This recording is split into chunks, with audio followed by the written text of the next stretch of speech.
হিতাধিকাৰী ৰাজনীতি যিটো মুখ্যমন্ত্ৰীয়ে কৰি আছে, এই নৱপ্ৰজন্মই কিন্তু হিতাধিকাৰী ৰাজনীতিত জুবিনদাৰ এইটো সপোন নাছিল যে হিতাধিকাৰী অসম কৰিম বুলি। এইটো যুৱ প্ৰজন্মৰ অসম, আমাক ন্যায় লাগিবই। যেতিয়ালৈকে আমি ন্যায় নাপাওঁ, আমি চৰকাৰৰ বিৰুদ্ধে, যাৰ বিৰুদ্ধে খাৰা হ'ব লাগে আমি খাৰা হ'ম।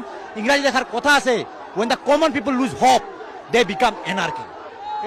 আমাৰ জুবিনদাৰ ন্যায় লাগিবই। প্ৰথম কথা জুবিনদাই কৈছিল কোনো পলিটিক্স নকৰিবা। জুবিনদাই পলিটিক্স ভাল নাপায়। পলিটিক্স কিয় কৰি আছে? কুকুৰক খাব দিয়ক সিহঁতৰ মাংস।